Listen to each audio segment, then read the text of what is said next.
Greetings, Guardians, my name is Bife here. So, Edge of Fate has a lot of fun little weird bits of lore. Today I wanted to focus on something that I found, which I think is fascinating and is an enigma all to itself, but which might connect to some other really intriguing bits of lore. It follows an Ionian researcher called Naismith, who finds himself stuck deep beneath the surface of Kepler. In almost complete darkness, he has only a dim source of light to guide him, and as he soon discovers, he is not alone in the dark. Something else is down there with him. But first, this video was made in partnership with Apex Gaming PCs. Get a great gaming PC with the latest hardware and GPUs, or a beginner-friendly machine that's great for your first time jumping into the PC space. Be sure to check out my custom range with them, including the Captain, Baron, and the Almighty Kel tiers of PC, available for a wide variety of budgets, including buy now, pay later. And don't forget to use code BIFE at checkout for a discount. Thanks again to Apex Gaming PCs for sponsoring this video. Anyway, back to the lore. So, before we get into this, I wanted to state something very quickly. There is a chance that I'm hyping this up a little bit. Yes, this could in fact just be a Vex or an Eliksni that is chasing Naismith in this lore, and if that's the case, so be it. However, I have cause to doubt that that's the case. The House of Exile existed alongside the Ionians for years, so an Eliksni wouldn't sound unusual to them. Naismith might have actually recognized the sound of an Eliksni. The Vex are a more recent arrival to Kepler, with Maya Sundaresh bringing her Choral Vex, and if anything was to spook an Ionian researcher, it might be them. However, the Vex have also been understood and charted, and there is also the point to be made that they have certain distinct features which can be adequately described. In fact, some of those features I think would stand out very well in the darkness of the tunnels beneath Kepler. Chief amongst them are their red eyes, which would be a terrifying thing in pitch blackness, but would also cause some illumination. The lore passage describes no such illumination from Naismith's perspective. That leads me to believe that we might be encountering something else here. What exactly this might be is something I'll discuss in a minute. First of all, before I get further into the weeds and descriptions of things, here's a reading of the actual lore. It comes from Kepler's new pulse rifle. No, not the exciting Mint retrograde. I'm sorry, we're talking about last Thursday. The other new Strand pulse rifle, the non-rocket assisted one. Its lore reads as follows. Naismith edges forward, the darkness broken only by the glow of his headlamp. One hand on the wall to his right. Sheets of slime mold squeak under his boots. Water trickles loudly through narrow channels in the rock. Kepler's structure is riddled with canyons and caverns, still largely unexplored. All the geologists are desperately curious about them. He'll get a thesis out of this for sure. Only it's a lot easier to make plans than it is to inch through narrow passages so deep that ground radar couldn't map them. Especially when Naismith doesn't know what's making the scraping sound behind him. We have no record of any fauna down here large enough to harm someone, he reassures himself, his voice thin in the wavering light. The scraping gets louder. It says, light and quick.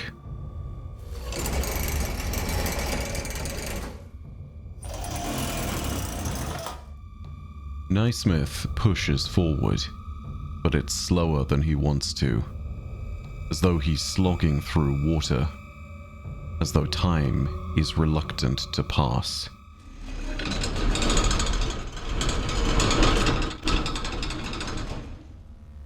The scraping sound is elongated, distorted, as if played back on a recording at half speed without pitch correction. Naismith breaks into a painfully slow, shuffling run. The narrow corridor widens abruptly, just as an unseen rock catches his feet. Naismith trips, falls, smacks his head against the ground. He lifts his eyes and gazes into absolute blackness. It's a long moment before he understands that something isn't wrong with his vision. His headlamp is broken. It's a much shorter moment before he realizes how badly he's screwed. Naismith scrambles to his feet, reaching out blindly. No wall at his side to guide his way, no light, no way to know where he is. Behind him, drawing closer and closer, pitch deepening into the infinite like the drop of a continental shelf.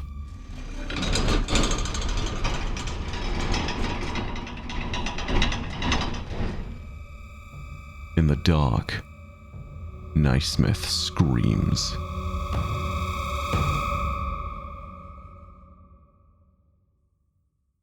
So, with all of this, we have a mystery on our hands. It could once again just be an Eliksni or a Vex that killed Naismith, but the description says nothing about either, and that's part of what makes me uncertain. With what little we have to go on, I think it'd be hard to draw any concrete conclusion, but I wanted to go ahead and start drawing some possible ideas up. Not to confirm anything, but more to give you guys some ideas as to what might be happening here. Of course, there is always a fourth possibility from what I'll mention, which is simply that this is indeed an undiscovered bit of Kepler's ecosystem, a large cave-dwelling creature that may well have gotten to Naismith. However, based on the description alone, there are a few interesting leads that I wanted to discuss which might indicate what this creature is. 3, in fact, stand out to me. And while there are some strange creatures that potentially fit this bill across the entirety of the Sol system, from Ahamkara to the mysterious giant spiders of Triton, I think that there are 3 in particular that are worth discussing. The links in question are the Black Armory link, the old Chicago link, and the Aphelion link. I'm not fully convinced by any one of these, but I think it's not impossible that we are dealing with one of these possibilities based purely on the descriptions and how things overlap. That being said, maybe we'll find out later. Let's start with what little we know about the thing that attacked Naismith, though. The things we can definitively tell are as follows. Whatever this thing was, it sounded like scraping, and as it got closer, it sounded more elongated and distorted, as if it had been played back on a recording at half speed without pitch correction. It attacked Naismith while he was alone in a dark and subterranean area, and as it attacked, Naismith screamed. Some of those details might not seem pertinent, but I think that some of them have links here and there, and I think that they do actually link to some of the oddities that I mentioned earlier. Bits of lore from around the system that we'll get into now.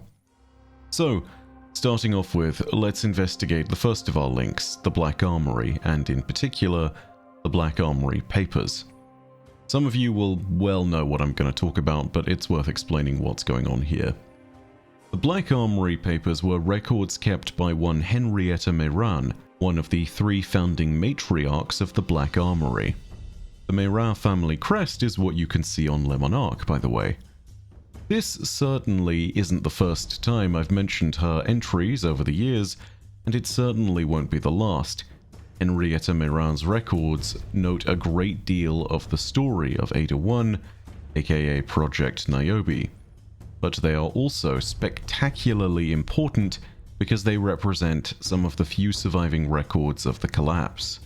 During the collapse, as noted by the Black Armory Papers, the Armory's personnel and founders were mostly sealed within their facility near Trostland, in the European Dead Zone, the so-called Bergousia Forge.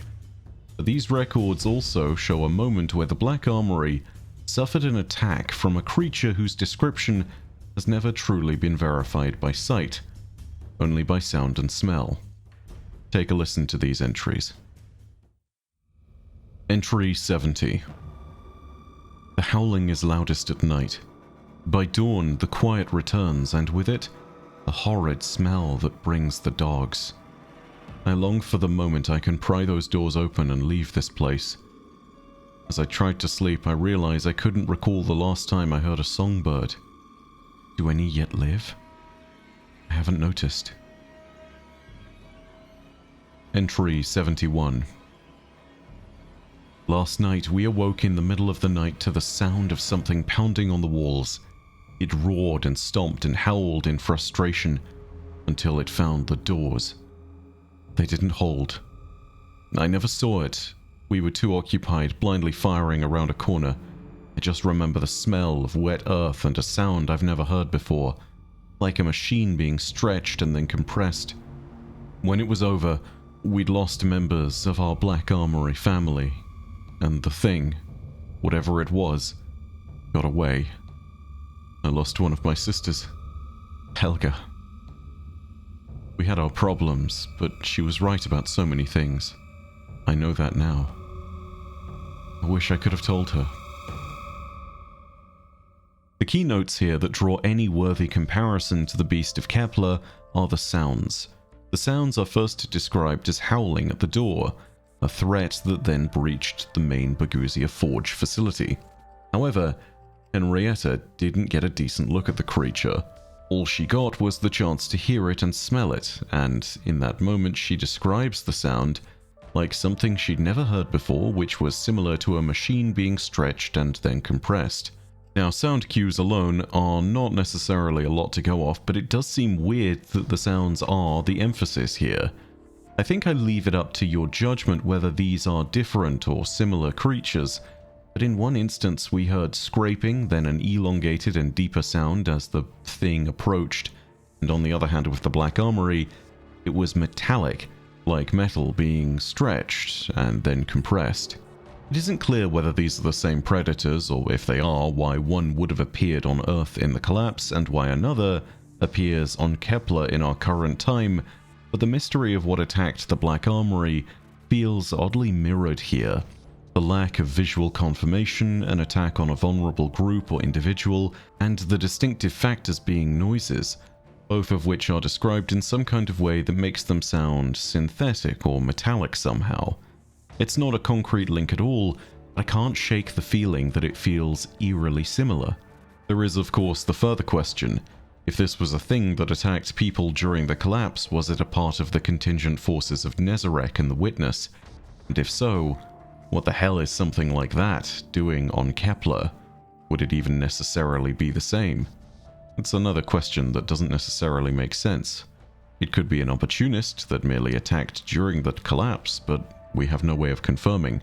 There are no sightings of either beast. Taking a slightly different tack though, there are other monsters that we know of throughout the system which, well, might actually fit the bill here. Certain astral predators that have rarely been spoken of in the lore, but which at least are named by it.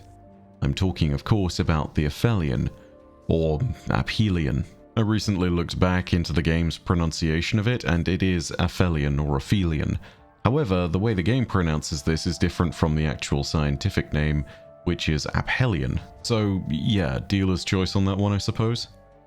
The Aphelion are astral predators that have been known to elude people's sight, appearing only as a brief shimmer before they attack. The only confirmed survivor of an Aphelion attack that I can think of is Sieur Ido, the former Queen's Wrath of the Awoken and lover of Mara Sov. The records of those who died to an Aphelion attack are strange, and, well, there's not many of them. However, those traces are relatively distinct.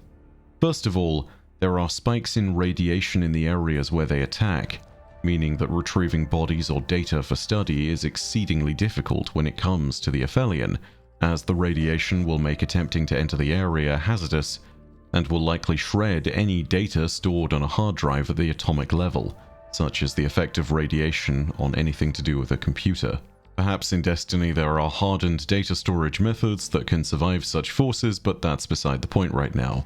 There is another note to be made about the way that the Aphelion attack, which makes me think back to Naismith's demise, or presumed demise, and that's the uniform process which the victims of the Aphelion experience as one attacks, namely what they might see from the Aphelion. Take a listen to Shurochi as she explains it. The Techians you see here died while they were in trance together. Sometimes when you are in communion, you cannot see what is coming close, like the Aphelion. Their last words were these. First it shimmered, Then it crawled, and then it screamed. Now, the distinction here is important. This scream could have been interpreted by Naismith as a scraping sound that only got lower in pitch as it approached. If that's the case, then we might have a possible match for the attack. The further telltale signs of this would be the presence of radiation in the area around the attack in the aftermath, which is something that maybe we could search for. However, there is also the telltale shimmer that people hear about. And this is where there's an interesting point of contention, because, as is noted, the place is described predominantly as near pitch darkness. If I've previously made commentary about the idea that a Vex eye might illuminate the dark, then I see no reason why an Aphelian's shimmer wouldn't illuminate it as well, particularly when it is pitch darkness, and that's one of the only things that Naismith might have been able to make out. If there is a shimmer, then maybe it doesn't make sense for this to be an Aphelian. So, who knows? They are one of the few named predators that might fit the bill for this and that might be this far out without any need or reason for a good ecosystem. They can attack in space, and so being out in the Oort cloud makes perfectly logical sense for them. And yet, we have not heard much about their attacks outside of the reef. So, who knows? Finally though, this leads me to the last of our interesting links and something much more related to Kepler's themes, and it's the link to Old Chicago. Now this is tantalizing because it's got an interesting connection to Lodi and all the people and things that have been pulled through time from Chicago in the past, be they DEO parts that make up Graviton Spike or those elevated rail trains that we traverse through. To cut a long story short, the link to Chicago is that there is a monster there as well. In the recent past of Destiny, a fire team including Aisha, Reed 7 and Shayura encountered a monster deep beneath the tunnels of Old Chicago in what they describe as the lower crypts. The overwhelming consensus was that the creature was unidentified, but that it was some kind of intelligent hunter that tracked down a series of Guardian fire teams and intelligently picked them off one by one in the dark. As both Aisha and Shayura stated in their brief reports on the hunt, the thing was being hunted, but in actuality, it was the hunter. This description levels with the notes about how Naismith was attacked. He was an isolated member of the Ionians, isolated prey, deep within a subterranean environment, all in the dark. But perhaps more pressingly, there is an overlap of locations. If the Nine were pulling things from the past of Old Chicago, then it's possible that something else was pulled along with it. Now, to be incredibly clear, that's a bit of a reach. The Nine would have had to pull this beast from the more recent past of Destiny rather than the 1960s, so there is a big question mark there. The location that they'd pull this beast from fits, the timing just doesn't. And then there's also the point of purpose. It's not entirely clear whether they pull things accidentally, because the Nine do tend to pull stuff on a large scale, just so that they can get one specific thing that they need. But there is the chance that the Nine would need to pull something like that through to Kepler for a reason, and that there was a calculated thrust to what they were doing. If that's the case, then yeah, I'm not entirely sure why they would have pulled a beast like this through, because it sounds like something that could hinder even the Guardians that they brought to Kepler. That being said, perhaps there is a reason for them to pull a beast like this through Kepler towards us, and if that does happen, who knows? Maybe we'll go hunting for Naismith's killer after all. Currently, all of our reports on this are nothing but coincidence and connection. Even the reports that Naismith himself attempts to repeat over and over might be actually incorrect. And again, it is possible that this is just a bit of local fauna that has been lurking down in the deeper reaches of Kepler, unknown for some time. What it would survive on down there and how it tracked him are unknown, but then again, that's the entirety of this case. Unknowns wrapped in unknowns. But for now, all we can seemingly confirm is that something terrifying stirs beneath the darkest tunnels of Kepler. And so it's here that I release the question to you. What do you think is down there? Let me know what you think down below in the comments section. And if you enjoyed the video, go ahead and leave a like. And also, be sure to hit subscribe and the bell next to subscribe to turn on those email notifications if you want more Destiny content and content from universes near and far. But as per usual, know that your viewership as always has been quite enough for me, and that in the meantime, my name is Bife.